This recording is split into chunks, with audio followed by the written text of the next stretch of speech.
Profesor titular por la Universidad de Salamanca, doctor en Ciencias Matemáticas con premio extraordinario. Este veterano profesor y veterano político, más de 20 años en el Partido Socialista Obrero Español, un auténtico maestro de los números, nos recibe hoy.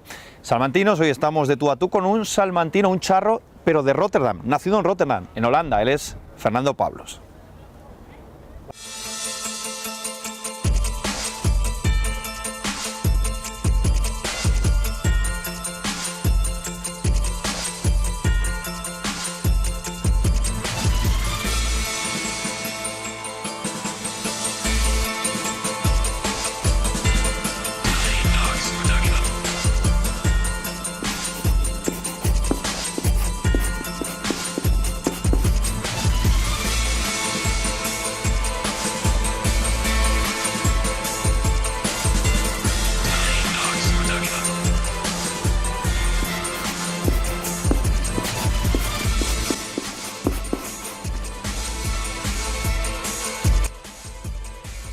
Hola a todos, abrimos una nueva ventana de tú a tú, una ventana diferente hoy, porque nos hemos venido a ver a un profesor. Nos hemos venido a las tutorías de un profesor que sabe mucho de números. Yo no sé si 2 más 2 son 4. Normalmente dicen que sí, ¿no? Pero la gente de las matemáticas, no sé si decir que todo lo cuestiona, o todo tiene un fondo, o hay algo que no es lo que parece Fernando Pablos. ¿Los números son tan claros o no son tan claros? Bueno, lo que 2 más 2 son 4 depende del sitio en el que se haga la cuenta. Es una de las cosas que le contamos a los estudiantes. Las matemáticas son un mundo que cuando uno es niño te empieza a costar, cuando eres mayor todavía más, y cuando eres adulto y alguien le dices que haces matemáticas te suelen decir si estás loco. Yo recuerdo que fui padrino de promoción en el que una estudiante, que es la que hizo una especie de intervención en nombre de sus compañeros, acabó diciendo: y si acabas por la noche tomando copas y te pregunta cualquiera qué estudias y dices que estudias matemáticas, se acaban yendo. Creo que somos bastante más normales de lo que podemos tener mala imagen.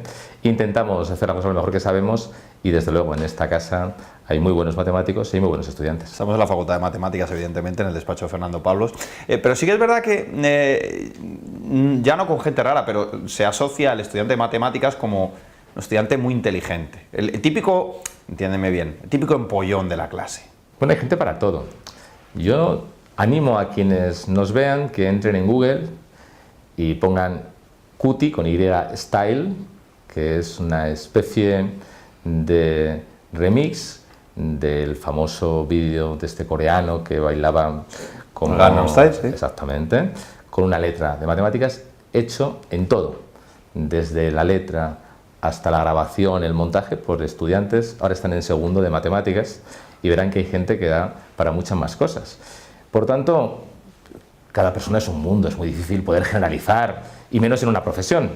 Es verdad que para hacer matemáticas se presupone una mínima capacidad y a veces es muy duro ver cómo hay estudiantes que se esfuerzan y no aprueban, pero desde luego habrá personas que hacen matemáticas, estudiantes que dediquen tiempo a estudiar y exclusivamente a estudiar, y habrá otros que complementen con otras actividades. Desde luego hay buenos deportistas también que son matemáticos.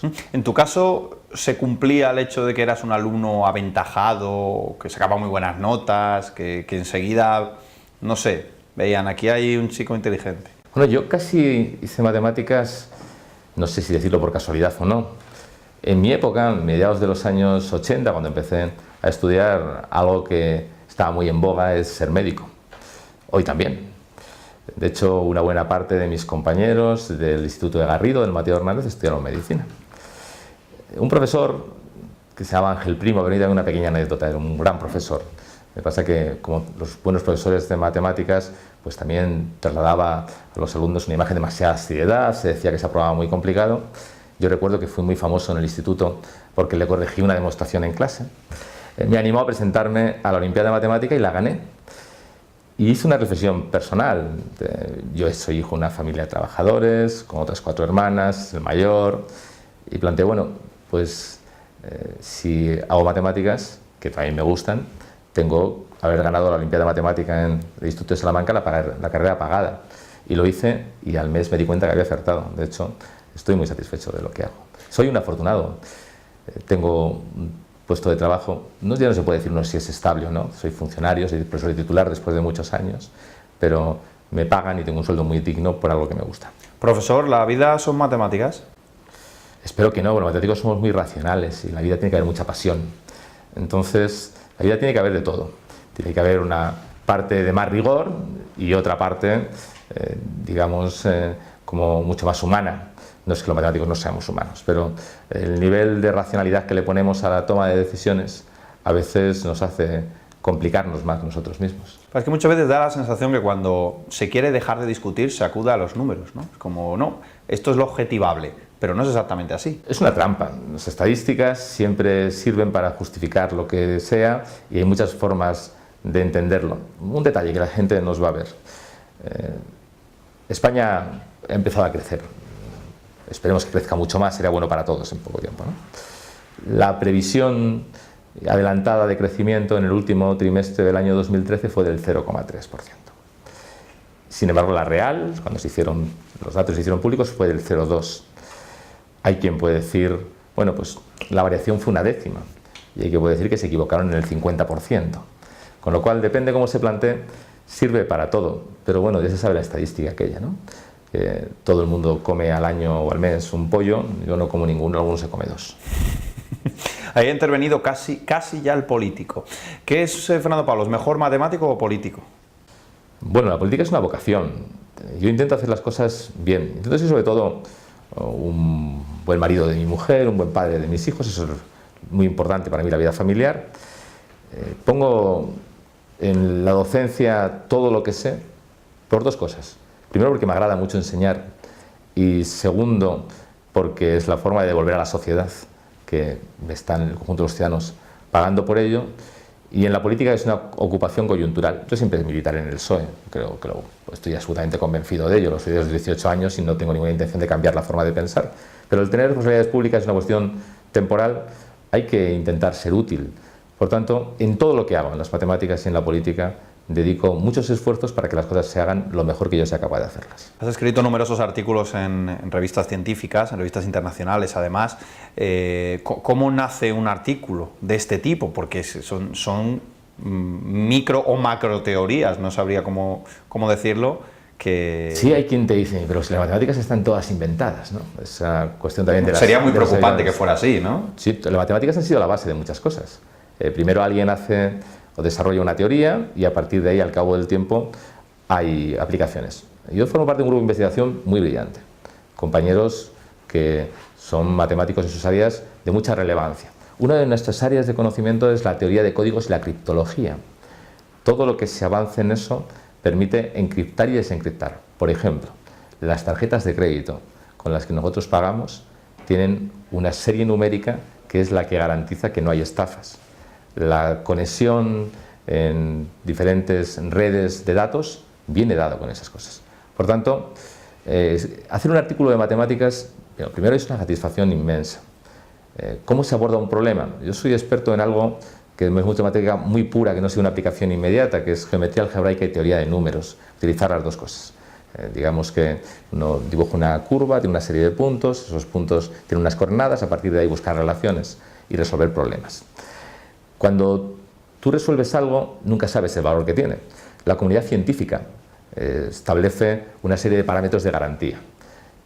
Haces un artículo, lo primero que haces es, por lo menos en mi caso, lo subimos a la red para que cualquiera pueda disponer de él como una prepublicación. Y ahí te pueden escribir personas si creen que algo no hay correcto. Y después tú valoras, a veces te equivocas, a veces no, cuál es el nivel. Ya tenemos muy establecido. España, afortunadamente, desde la LRU en el 83 empezó a investigar y a publicar, cosa que antes hacía más bien poco. Cuanto más ranking tenga la revista, más relevancia tiene. Tú puedes intentar un artículo que creas que es muy bueno, enviar a una revista con mucho ranking, al cabo del tiempo te dicen que no y has estado perdiendo mucho.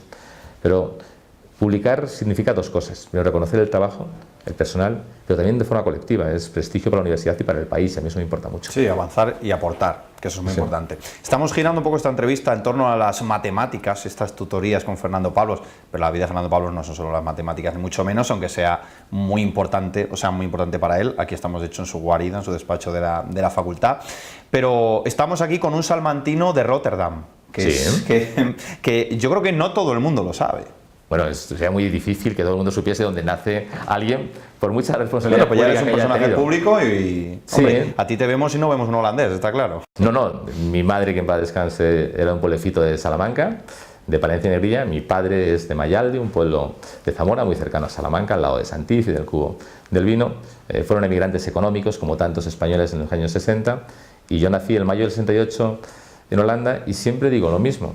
No sé exactamente cuándo vine a España, pero sé que tengo una hermana 15 meses más joven que yo que nació aquí. O sea que entre el momento del nacimiento y 15 meses después volví a Salamanca, y afortunadamente, salvo para unas estancias de investigación, que tengo la suerte de pasar varios meses en Morelia, en México, en Lisboa, y una estancia más larga en Oxford, siempre he vivido en Salamanca. ¿Conoces Rotterdam? Sí, y lo conozco casi, no sé si por casualidad o no. En la estancia de Lisboa, los compañeros del Instituto Superior Técnico me propusieron darles un curso de geometría algebraica, algo que yo enseñaba en Salamanca y allí no tenían. Por cierto, era curioso porque para entendernos yo hablaba un español lento para que los portugueses lo entendiesen bien, por la dificultad del lenguaje técnico para el inglés, porque eran muchos estudiantes. Y yo lo hice absolutamente encantado porque me gustaba. No sé por qué al final decidieron pagarme el curso, y yo es un dinero que no tenía previsto. Entonces, cuando volví, fue el año 2001, no había vuelto nunca con mi padre, cogí a mi padre y nos fuimos a pasar 4 días a Rotterdam, que por cierto, como ciudad, te reconozco que me gustó más bien poco. Mucho menos que Salamanca, desde luego. Una Yo ciudad creo que tan bonita como la nuestra. Incluso Oxford me gusta menos que Salamanca, que es una ciudad de Ya Oxford es referencia. una ciudad bonita. Sí, lo que pasa es que, primero, pasear por la Plaza Mayor es algo que no tiene equiparación en el mundo, y después también la climatología. Es verdad que este invierno ha llovido mucho, pero es que en Oxford no ves el sol casi nunca.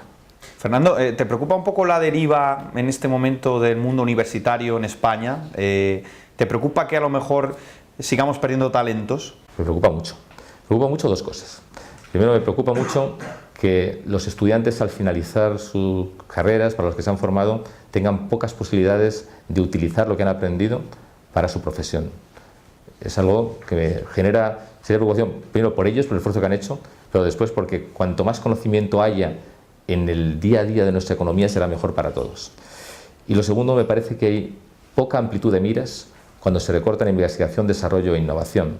Antes con nosotros hubo crisis en otros países, Alemania, por ejemplo, que adoptaron medidas también complicadas, pero siempre apostaron por la investigación. La única forma de poder competir en el futuro es teniendo un plus, y ese plus lo da el conocimiento. Nosotros no podemos competir por tener salarios más bajos que el sudeste asiático, ni incluso los antiguos países del este. Podremos hacerlo, y se han desregulado las relaciones laborales. Hoy día es muy sencillo despedir a un trabajador con muchos años por una cantidad pequeñísima. Me parece que eso no es nada positivo. Pero tenemos que mirar al futuro porque podemos aportar algo nuevo. Y la investigación, el desarrollo, la innovación son la base de eso. Un ejemplo, tenemos grandes investigadores en el centro del cáncer. 2 se fueron el año pasado.